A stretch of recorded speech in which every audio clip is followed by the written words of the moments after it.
This video is brought to you by Miniature Market. Thousands of board games, miniatures, and paints, discount prices at miniaturemarket.com. Hello everybody, welcome to yet another countdown. Top 5 this time. You guys said, hey, top 5 solo games, so yes, we're going to do top 5 solo games. So, without further ado, I've been having a lot of fun with this. I've tallied tons and tons of emails. Thank you so much for sending all the emails. Keep them coming with your list. I can't wait. And also go to BGG forum, Robert Orne, in the forum section. There's usually a post there that you can also write down your thoughts and discuss some of your thoughts. That's what this is supposed to be, a discussion amongst us all, and most importantly, including the community in every single thing we do. And that's what we try to do here at the Mighty Rob Orange channel. And I do mean mighty, brother. All right, at number 5 for you guys, shockingly, was Pathfinder the card game. Yes, I got a ton of emails on this for Pathfinder the card games, and you guys kind of included all of them into one lump thing. They said that that was a very good solo game. It's a dungeon crawl. It goes through, one is just with the goblins and going through that path, and then there was when you were pirates, and then the Mummy, and then also Wrath of the Righteous, which was really good as well. With plenty of expansions and a lot of playthrough time, you could play this by yourself and take your heroes and level them up and have a great time.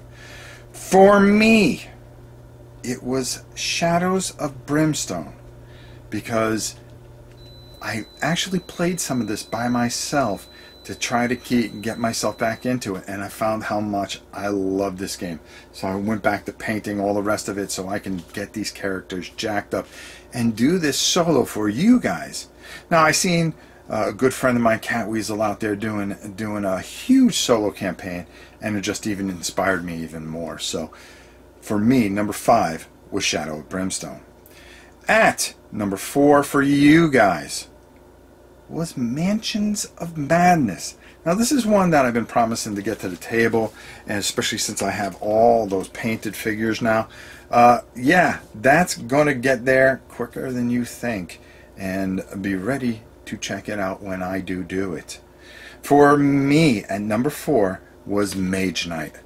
I love Mage Knight, the board game by my boy, he's right up there, Vlad. Couldn't even say his last name if I wanted to, but all I know is he is brilliant. He also did the Star Trek Frontiers one, which is basically the same game, but just as good and put in the Star Trek universe. Really enjoy this. At number 3 for you guys, well, guess what? You guys went with Mage Knight, just a little higher, so we were on the same page. But Mage Knight came in at number 3 for you guys. Fantastic job. Fantastic. For me, at number 3, well, Too Many Bones. I had so much fun learning this. It's the reason it's at number 3, I think, because the learning curve is so huge on that if you're trying to run 2 characters, it can be very difficult. But the game, once you get it and start to get things down, is a tremendous experience. And I got to hand it to those guys. They did a wonderful job on this. And I absolutely love Too Many Bones. At number 2 for you guys is a game that I have just started to play and have painted, and I've gotten to the table, and I'm looking forward to it more and more each and every single time. And that's Kingdom Death Monster. Kingdom Death Monster is fantastic, and I enjoyed playing it solo.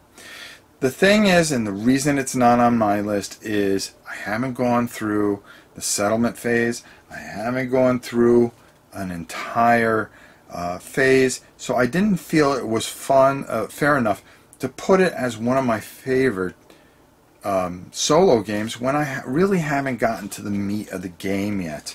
So there you go. That's why it was off my list.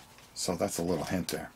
At number 2 is a game that I have played solo by myself, learning it, playing it, teaching the girls how to play it, and as much as I disdain this company at times, is as much as I love this company for what they have given us, and that's Dungeon Saga by Mantic. So much fun to play by yourself. Just simple. I love the bookshelf. Just open up the bookshelf, get the stuff out, pick out a scenario. There's tons of them to have. There's a ton of different books with figures and stuff like that, and just to get it going is a lot of fun. It is a fun dungeon crawl to play by yourself with the Dungeon Master cards that you just turn over and events happen. Can be kind of clunky, but for me, anytime I can play something by myself, level up my guys, have enjoyment, and feel immersed in the experience, Dungeon Saga puts you there. Well, what does that bring us to? The number 1 games of all time by you guys. Selected the top 5 solo games. You guys picked for the top solo game of all time, Gloom Haven. Yes, Gloom Haven. Gloom Haven is an amazing game. What they were able to think up, and you don't roll one bit of dice, is just amazing. Thinking things out, planning things out, working with your teammates, trying to keep some hidden quests and goals, and being very vague to each other because, after all, you're in the midst of combat and moving around in the dungeon. You're trying to stay alert. Fantastic game, and the campaign mode is just fantastic. I agree with this as at number 1, but unfortunately I cannot put it in my top 5 because I have not played it solo. I've played it with people every single time. I'm going to be playing it solo, but until then I cannot, and have to disqualify it from this list. Who knows, maybe when we do this list I'll do a top 10 next year. Maybe it'll be on there. We don't know. We have to see. You gotta experience it in order to live through it. But my number 1 is not a disappointment for me. It is something that I very much enjoyed, and that is Conflict of Heroes: Awakening the Bear with the solo simulator. Wow. First of all, this is a great game, a fantastic war game.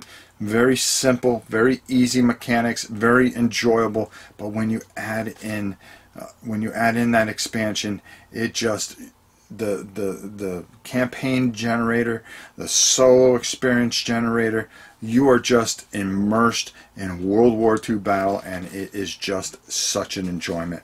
This is a game that I will pull out from time to time and just play by myself. A lot of times I don't sleep very well, so I will get up and I will just throw out a couple boards, generate something, and then boom, I'm off and running, because it's that simple. It is a fantastic game. Conflict of Heroes: Awakening the Bear. Well, there you go.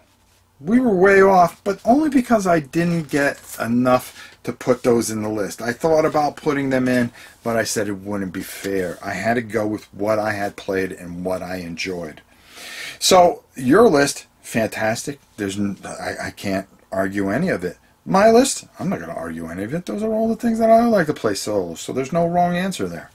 So I hope you enjoyed this. But before you go, it's time to find out what is going to be the next subject that we're going to have in our top 10. And we can't do it unless we have you guys. That's right, because we go through my list and we go through your list and we kind of compare everything. So let's just run down one last time to make sure that everybody goes. For you guys, at number 5, Pathfinder card game. At number 4, Mansions of Madness. At number 3, Mage Knight. At number 2, Kingdom Death Monster. And at number 1, Gloom Haven. Very good list. My list, Shadow of Brimstone. Mage Knight at number 4. Too Many Bones at number 3. Dungeon Saga at number 2. And Conflict of Heroes: Awakening the Bear at number 1. So, next week, email me, novaprime860@hotmail.com. Top 10 campaign games. Top 10 games with campaigns. Doesn't matter what it is, if it has a campaign, put it in your top 10. And there's a lot of them. So we're going to be running through our top 10 campaign games next week. Guys, get them in. I look forward to seeing it. I can't wait to film and see what you guys think are the top 10 campaign games. What do you guys got? You did a great job with the top 5 solo games. Well, there you go. I think I've said it all. And until next time, it's your old pal Rob. We'll see you soon.